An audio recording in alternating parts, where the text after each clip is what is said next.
Oke, kita mulai ya. Hari ini kita bakal bedah topik yang gede banget. Gimana dunia keuangan sekarang tuh lagi ibaratnya kebanjiran data. Tapi tenang, ada alat-alat baru yang canggih banget buat bantu kita berlayar di tengah lautan data ini. Kita bakal lihat gimana teknologi ini mengubah semuanya. Coba deh bayangin, ini bukan adegan dari film sci-fi loh, tapi gambaran masa depan dunia keuangan yang sangat mungkin terjadi. Nah, visi inilah yang jadi latar belakang pembahasan kita. Dunia finansial dengan taruhan super tinggi, di mana teknologi jadi rajanya. Tapi sebelum kita sampai ke masa depan keren kayak gitu, kita harus hadapi dulu tantangan utama yang ada di depan mata kita sekarang. Ledakan data yang, wah, luar biasa masif. Ini nih fakta yang mungkin nggak kita sadari. 9 dari 10 pembelian yang kita lakuin, mau itu beli kopi pagi-pagi atau belanja online, semuanya itu direkam jadi data.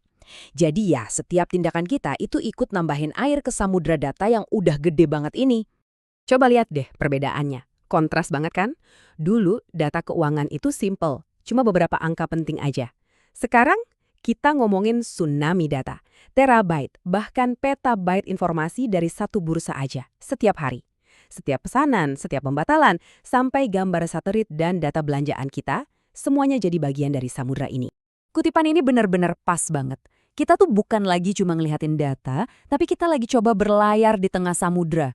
Dan di samudra ini, peta yang lama udah nggak relevan lagi. Kita butuh kompas yang baru, yang jauh lebih canggih. Nah, kompas baru ini namanya machine learning. Inilah alat navigasi yang bisa bantu kita ngertiin lautan data yang tadinya kelihatan kacau banget. Alat ini bisa mengubah tantangan jadi keuntungan. Gampangnya gini, daripada kita ngasih perendah ke komputer satu persatu, kita tuh kayak ngasih setumpuk data, terus bilang, nih coba deh kamu pelajarin sendiri polanya. Bener-bener cara mikir yang beda banget buat mecahin masalah. Intinya sih ada 3 cara utama buat mesin itu belajar. Nah, kita bakal fokus ke 2 yang pertama, biar kita benar-benar paham gimana cara kerja kompas canggih ini. Oke, kita bedah yang pertama ya. Gimana kalau kita sebetulnya udah punya kunci jawaban dari data-data masa lalu? Disinilah supervised learning atau pembelajaran terarah berperan. Ini tuh persis kayak kita ngajarin mesin pakai ribuan contoh. Misalnya, kita tunjukin ke dia mana email spam dan mana yang bukan. Lama-lama, mesinnya jadi bisa kenal sendiri ciri-cirinya. Intinya, kita kasih dia data yang udah ada labelnya, dan dia belajar dari situ. Nah, ini nih yang menarik. Nggak usah pusing sama rumus matematikanya. Ya, anggap aja fungsi sigmoid ini kayak saklar keputusan di otaknya si mesin. Kurva bentuk S ini tugasnya simple, mengubah info apapun jadi jawaban ya atau tidak. Email ini spam, ya atau tidak. Saham ini bakal naik, ya atau tidak. Ini tuh salah satu fondasi paling dasarnya.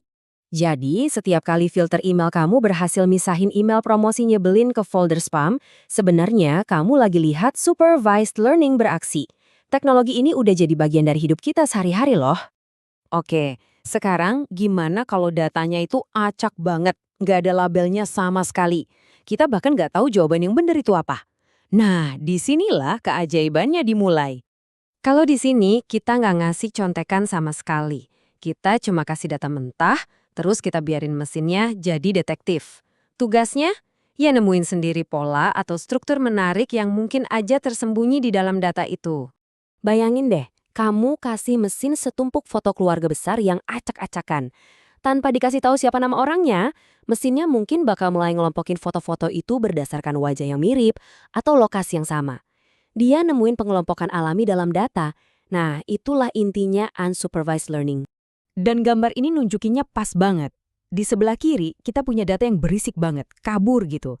Terus, pakai unsupervised learning, si mesin pinter ini belajar buat ngenalin mana pola yang penting, sinyalnya, dan mana yang sampahnya. Hasilnya, kelihatan kan di sebelah kanan, gambarnya jadi jauh lebih jelas. Dia berhasil nemuin intinya dari data yang tadinya berantakan. Oke, teknologinya udah kita bahas. Pertanyaan paling pentingnya sekarang, gimana semua teknik canggih ini dipakai benaran dalam strategi keuangan di dunia nyata? Di mana setiap detik itu berharga banget. Coba bayangin situasi genting ini deh. Pasar saham lagi anjlok parah. Kamu harus gerak cepet buat ngelindungin nilai portofolio kamu. Tapi kalau jual semua aset satu-satu bakal lama dan biayanya mahal. Terus harus gimana dong? Disinilah unsupervised learning nunjukin kekuatannya. Dalam hitungan detik, dia bisa nganalisis semua data pasar dan nemuin satu instrumen, misalnya ETF, yang gerakannya paling mewakili seluruh portofolio kamu. Jadi, kamu bisa langsung jual ETF itu sebagai perisai sementara. Ini ngasih kamu waktu berharga buat ngatur ulang aset-aset lain dengan lebih tenang. Nah, disinilah semuanya nyambung. Samudra data yang tadinya kelihatan serem, sekarang malah jadi sumber kekuatan.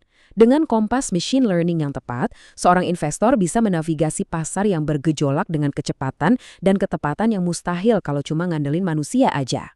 Ini membawa kita ke pertanyaan terakhir yang penting banget buat direnungin. Kalau mesinnya udah jago banget jadi navigator, udah pinter banget nemuin pola, terus tugas kita sebagai kapten-kapten jadi apa dong?